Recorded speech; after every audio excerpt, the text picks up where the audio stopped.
បាទគ្រប់ជ្រាបសួរពុកម៉ែបងប្អូនទាំងអស់គ្នាសូមស្វាគមន៍មកកាន់វីដេអូទៅក្បាលឆាយទឹកធ្លាក់ក្បាលឆាយពុកម៉ែបងប្អូនទាំងអស់គ្នានេះគឺធ្វើដំណើរទៅដល់ឃ្លាំងលើហើយពុកម៉ែបងប្អូនទាំងអស់គ្នាបន្ទាប់ពីយើងធ្វើដំណើរទៅតាមផ្លូវហ្នឹងយើងមើលទៅពពកវាដូចជាអត់ស្រួលសោះស្ថានភាពគឺពពកដូចចង់ភ្លៀងតិចអីបន្តិចចឹងណាពុកម៉ែបងប្អូនទាំងអស់គ្នាតែនេះដោយសារតែយើងមើលទៅវារៀងកន្លែងខ្លះមានពពកខ្មៅកន្លែងខ្លះមាន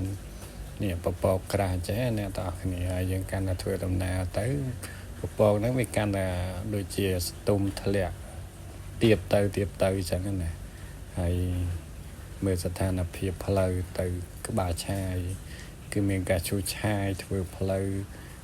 ក្រាលគ្រួក្រហមចាក់ដីអីហ្នឹងណាមួយ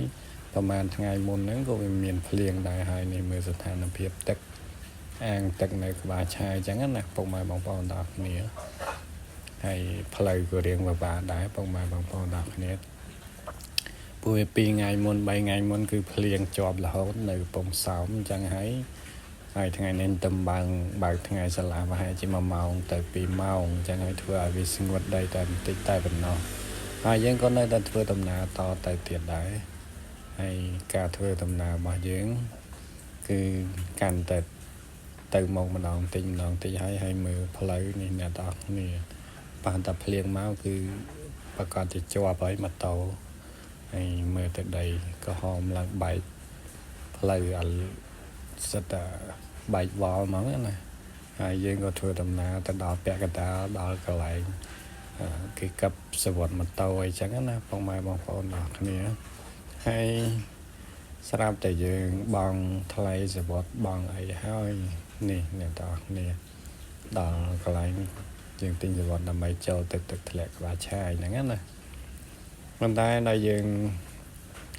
ធ្វើដំណើរទៅមុខទៀតទៅក៏មេឃភ្លៀងមកហើយយើងបានបន្តទៅដល់គោលដៅទេអញ្ចឹងសង្ឃឹមថាវីដេអូក្រោយនឹងធ្វើវីដេអូទៅទឹកធ្លាក់ក្បាលឆាយម្ដងទៀតហើយនេះគ្រប់គ្រាន់តែប្រាប់ពុកម៉ែបងប្អូនទាំងអស់គ្នាថាផ្លូវទឹកក្បាលឆាយហ្នឹងគឺគេឈូសឆាយបើរាំងក្នុងមួយអាទិត្យពីរអាទិត្យទៅវានឹងស្ងួតដីយើងអាចធ្វើដំណើរទៅស្រួលតែនេះដោយសារភ្លៀងទឹមហើយមួយថ្ងៃមុនហើយបន្ទាប់ទៅយើងទៅទៀតភ្លៀងទៀតអញ្ចឹងក៏បកក្រោយវិញទៅបាទហ្នឹងហើយពុកម៉ែបងប្អូនទាំងអស់គ្នាហើយក្នុងវីដេអូហ្នឹងគឺយើងបានទៅដល់ក្បាលឆាយទេហើយនឹងវីដេអូក្រោយយើងនឹងទៅក្បាលឆាយទាំងអស់គ្នាហើយក៏យើងបានមក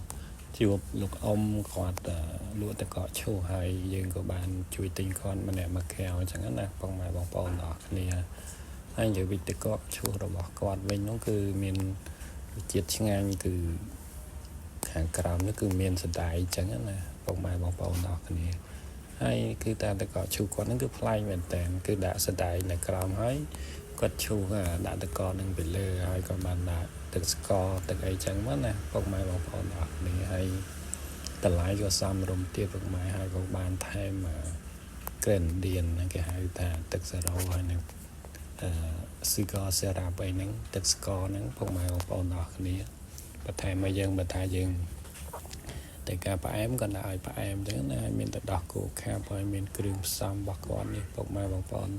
ស្រឡាញ់តាមពណ៌ហើយយើងក៏បានដាក់មួយកែវទៅហើយគាត់ដាក់ទឹកដោះគោខាប់ពីលើចឹងទៀតគឺរសជាតិកាន់តែឆ្ងាញ់តែម្ដងណាបងប្អូនហើយវីដេអូហ្នឹងក៏មានតែប៉ុណ្្នឹងដែរពុកម៉ែបងប្អូនទាំងអស់គ្នា